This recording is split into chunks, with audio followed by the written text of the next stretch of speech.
News with Gina. The News with Gina Grad. So SNL is back, and they do have an audience. I can't remember if we went over this or not, but they actually have a paid audience. Oh, by the way, I wanted to, speaking of all this building and all this junk going on everywhere, just sort of unabashed, unabated. I had a Bill Maher, a real-time clip that August sent it to me, but I was like, yes, he was interviewing Adam Schiff, who's a congressman from out here in this neck of the woods, and he was basically saying, as I've said, I tried to put solar in my house 12 years ago, and it was like, yeah, we're not really going to let you do that. And I thought, there's this weird thing that we have in California, which is like, we want to be innovative, we want solar, we want technology, we want all this stuff, but yet we have so many regulations that we don't let people do stuff. So, I mean, we're literally California's telling Elon Musk to move. Essentially, like, take all your innovation, get the fuck out of here, because we love innovation, but we also love regulation. And you can't really have innovation and tons of regulation at the same time, because innovation means, well, we don't know. We've not done this before. We're going to try it now. And if you do it with tons of regulation, then the innovation dries up. But so Mike sent me this, but here's Adam. And this is, it's not groundbreaking. It's just Bill Maher going, what the fuck? I'm trying to get solar going in my house. Can I tell you something? Look, I tried to do the right thing. I got solar panels on my roof. It's almost been 3 years. They're not turned on because when you get regular electricity, it goes to a pole. But then when you get panels, it has to go to a shed. I don't know why. I accept that. I could have bought the shed at Home Depot and put it in a day. It's been almost 3 years. I can't tell you how many inspections. We jumped through every hoop. It's just corruption. This is exasperating. It's exasperating. It's exasperating, but you created this. Like, don't do it. Don't pass any more of these regulations. Bill Maher wants solar in his house. I know exactly where he's coming from. It's like permits, and then you got to talk to this guy, and then that says you can't do this, and you have to do that. And it's like he's a taxpayer. He just wants to put solar on his house. Could we facilitate it? Yes, Brian. You're 100% right. That's got to be a local regulation, because I hear from just from people that it's easier to do it in other states. Like, oh, I live in Arizona. It's totally easy to do it. So it can't be a federal regulation. It's got to be some local, county, state, something, right? Yes. California and Los Angeles especially, we pride ourselves in passing laws. And every year we never deduct a law. We just add a regulation. We go, we should do this, and then we should do that. And then they just keep building up. And eventually it's stifling. Because Bill Maher can't get his solar going because it's been 3 years and he's jumped through all the hoops and had all the inspectors. But for some reason in California, we just want more of it. And I don't get it. But I would argue that there is no regulation in terms of building under overpasses on Cahuenga Boulevard. So maybe we should back it off. Maybe we should let Bill Maher have his solar panels and then use some of the money that we get from him and his permitting process to get rid of some of those structures on Cahuenga. That's what was the disarming bullshit tap dance response?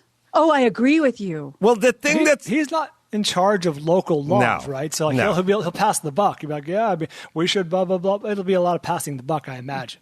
No, yes, his thing is like.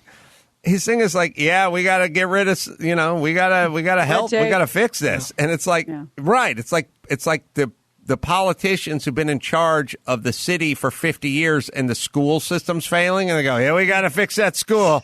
We got to fix it. Really got to get around to it. Right. It's your school. It's your district. You're in charge. Yeah, of course we do have to. I mean, this is what we love about sports. There would be no such thing as a coach in a professional football franchise who was perpetually 2-14 for the last, 51 years going, yeah, so we got to fix this thing. Like, they just fire his ass. Or someone would yell at him, what do you mean you got to fix this thing? You're the coach. Why don't you fix this thing? Sorry, Gina, go ahead. Speaking of which, the mayoral race for L.A. and the California gubernatorial race are both in 2022. It's going to be a bloodbath. I mean, Garcetti is completely ineffective. I can't imagine if people are running against him. It's weird. I mean, we'll see. I guess we have to kind of bottom out a little bit. We'll see how that. There's more to go. Yeah, I was going to say, what are we doing now? Well, we do. California's kind of like, hey, we're California. We go Democrat. So whoever's running against the Democrat, we're not going to vote for him. We'll vote for the Democrat. Now, I don't know if there's going to be another Democrat that's going to look toward Garcetti, but Garcetti just seems like he would be a fantastic wet nurse or Masseur. maybe Greeter, greeter, but he doesn't feel like a guy who can run things. He's not doing a good job of running things. Well, it wasn't that long ago that California had a Republican governor, Schwarzenegger. I mean, obviously that's a bit of an outlier because he was a celebrity, but that's not out of the question. Whenever I bring up Schwarzenegger, everyone says, "Oh, he wasn't really a Republican," and Democrats like, "Oh, he was a Republican." Like, so apparently nobody liked Schwarzenegger. Yeah, he wasn't a good governor.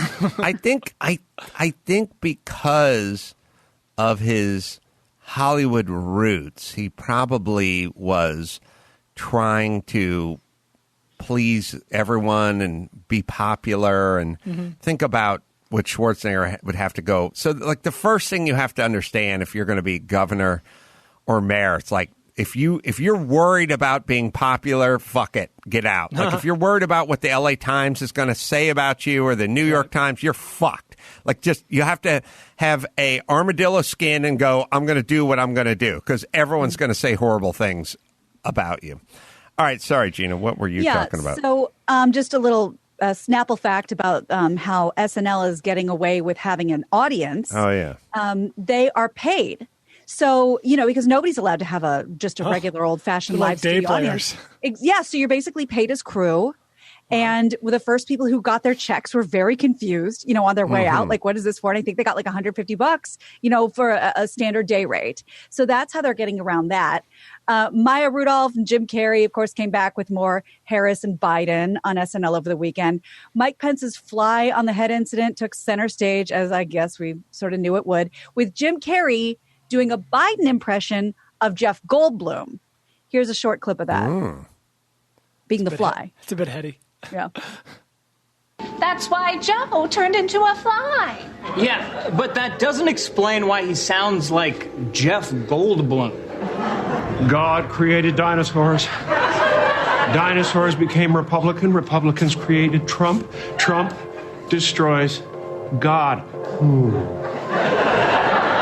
no. Now he's gone full Goldblum. He even has the glasses.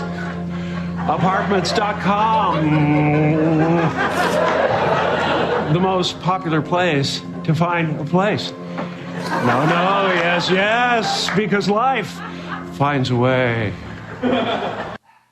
So that was part of the that was part of the show. And of course, when it wasn't just about the stupid fly on Pence's head, it was about Kamala's line, which is they're probably already merch all over the place. It says, "Mr. Vice President, I'm speaking," which everybody loved during the vice presidential debate. So, of course, Maya Rudolph had to take that to another level. Here's a clip.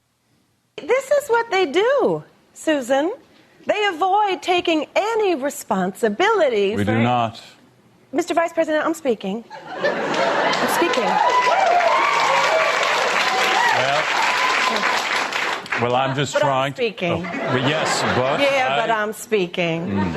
See, I'm speaking right now. Estoy hablando, Nevada, Arizona, some parts of Texas. I'm speaking. I understand that. I understand. I don't think you do because you're talking and I'm speaking. Funny. Yeah, so that was 12 minutes of the cold open. I was early money on her. I was like, that is Kamala Harris. That is the voice. Like, how many times would you reckon that a SNL cast member plays a celebrity or politician and really doesn't need to alter their voice at all? Like, even make an attempt. I mean, even from a cadence standpoint, she just is her. Like, that voice just sounds like her. She's just being her. Because everyone that comes to mind, like Dana Carvey, is just a great impressionist. It's not naturally fitting anybody. Or there would be Chevy Chase doing Gerald Ford, but he That's a bad example. Well, he wouldn't even try. I mean, but the point is, he didn't sound like him. He just went, "Fuck it, I'm a 31-year-old Gerald Ford with a full head of hair." Right. So in a way, yes, it's a perfect example of him not trying, but he wasn't doing the voice. And not succeeding. He wasn't succeeding. It didn't sound like him. That's the homeless evolution you talked about, which it went from Chevy Chase not trying as Gerald Ford. The next iteration was Dan Aykroyd doing Jimmy Carter with a mustache, with an accent, but with a mustache, with a full mustache. He wasn't really trying. I always. That had to be a weird meeting. Like, all right, Gerald Ford's the president of the United States, a cast member, in 1973, and we're doing we're 72. We're doing the SNL. Oh God, what year? SNL started in 75. 75 must have been 76, I guess. Yeah, because he took over. Yeah, the election was 76. Right, so 76, and they're going like, okay, who's going to play the president? Who's going to do Gerald Ford? And they're like, Chevy Chase's hand went up. Like, I'll handle it. I think I know why they did to have Chevy Chase do it, because Chevy Chase did all the pratfalls, remember? He was famous for doing all his pratfalls, and Gerald Ford was clumsy, I guess. He bumped his head on something or whatever. The beauty of our society is, if you're the president of the United States and you step out of Air Force One after a 13-hour flight to Beijing, and it's raining, and you slip a little on the first step wearing your wingtip shoes, that will be it. That's you. You will now be for life. Yes, you will be Harpo Marx for the rest of your life. We just need footage of you doing one slip on one step in wingtips, and that'll be it. You'll be that guy. You'll be Dick Van Dyke walking into the living room for the rest of your entire life. So it's so funny. It's like, Gerald Ford, that was the clumsy one. Like, I don't know. Was he? He was a football player, wasn't he, at Michigan? He was. I don't think he was especially clumsy. He was a standout. I think he was a center for some reason in Michigan. Athleticism. And he played center, linebacker, and long snapper. Long snapper. That guy's a hero. What are you talking about? Such a klutz. So, but anyway, she is dead nuts on Kamala. I'm screwed Well, it's funny because that was one of the lines. She said, and Joe said to me, Kamala, you got this. And I said, Joe, it's Kamala. He calls her Kamala. It's the Andreas and the Andreas. Once we toggle back and forth 15 times, I'm now swimming a little bit. Yeah. Bill Burr seemed to, they're saying it's being reported that he really divided Twitter with his monologue, mocking everyone from white women, gays, everybody in between. He did a little stand-up, say 7 minutes opening, and he referred to white women as his bitches, while claiming they had somehow hijacked the woke movement, which was a very interesting run he did. Did he say his bitches? I watched it. I think he's okay. Yeah, or our bitches, like white that. People. Some found it to be offensive. Others found it to be refreshing. I have a clip of it. I cut it down to be much shorter. Here's a clip of him that seems to be circulating the most. Burr starts off talking about how white women completely hijack the woke movement. Generals should study the way that they completely hijack this, and it goes from there. It's funny. I got to tell you, it's the funny. way you can white pause women... it for a second, but it's always funny because I always see, I didn't watch it, but I saw the first couple of minutes of it, first seconds of it. Comedians use a microphone, a handheld microphone, like the Flying Melendez use a balance beam, a pole. It's a thing they use. You know what I mean? So it's someone handed it to him when he got up on stage. Right. So it's like they would say, everyone else would just be laved up. You clip on a microphone, clip the thing on. But comedians are like, no, I want this totem, this thing. Yeah. I need to physically feel this thing, because when I'm working all this material out on stage at all the comedy clubs, I'm holding this thing in my hand, and it's part. It's not 80% of it, but it's part of it. Like I need this thing in my hand. Otherwise, it's a TED Talk. Right. So it's funny. Yeah, he walked out and someone handed him a mic, because you'll see the stand-ups. Sorry, go ahead. I got to tell you, the way white women somehow hijack the woke movement. Generals around the world should be analyzing this. Just to refresh your memory, the woke movement was supposed to be about people of color not getting opportunities, the at-bats that they deserved, finally making that happen. And it was about that for about 8 seconds.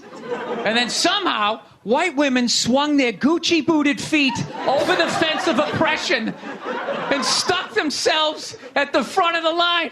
I don't know how they did it.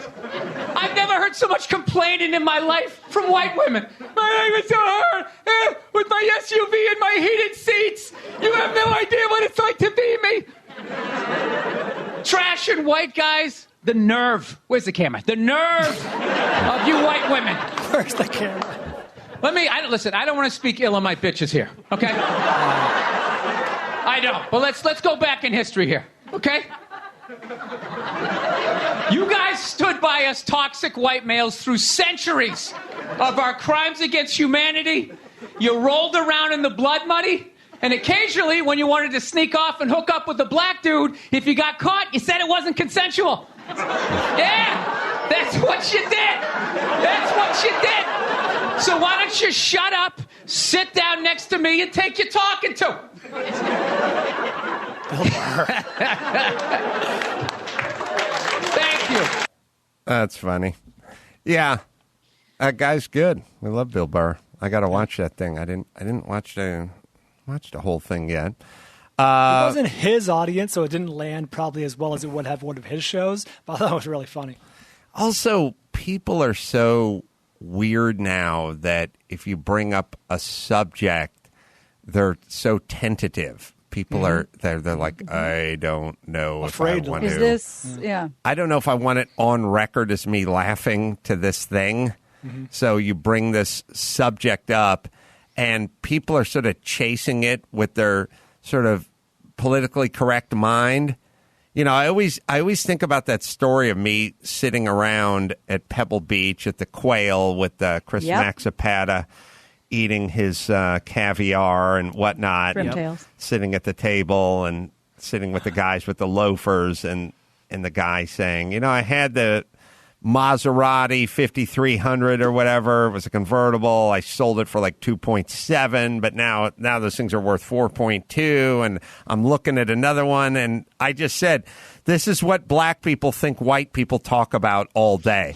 And the chick at the table, as you guys know, was like, no, don't go there, don't go there, don't go there. And I was like, I'm making a joke at our expense. I'm making fun of us. Making fun of us. Like, this is what black people think white people do all day. We sit around at the Quail and we eat caviar and we talk about $4 million Maseratis. And this woman was just like, okay, no, we heard you. That's enough. Like, she heard the word black people, and that was enough for her. She just went, fuck it. No I'm out. joke may follow. Right. No joke.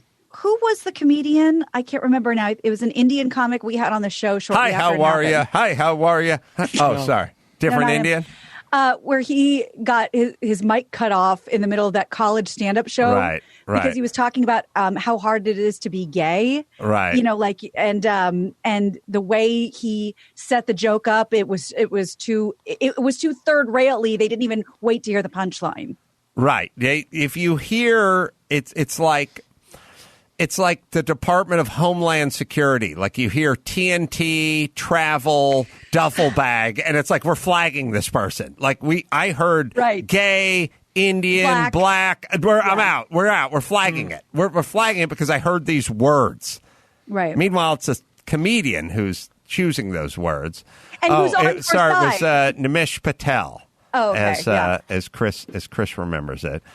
All right, let's bring it home, Gina Grad. All right, I'm Gina Grad. Oh, can I just tell you really fast about Larry David? Yes. Larry David got secretly married over the weekend to his girlfriend, Ashley Underwood. And the only reason besides that you brought up Larry David, that I wanted to bring it up is, in real life, Larry David did and said the most Larry David thing I wanted to tell you. He met her at he was set up by Yeah, Sacha Baron Cohen and Isla Fisher, that he was at the same party that she was. And they had all this banter. They hit it off from the second they met. And he says, much to her surprise, I left before dessert. I was doing so well banter-wise, I didn't want to risk staying too long and blowing the good impression. Right. That's so Seinfeld. And so Larry Mazel David. tov to Larry. Mazel tov to Larry. All right, bring it home, Gina Grad. You got it. I'm Gina Grad, and that's the news. Gina Grad. That was the news with Gina Grad.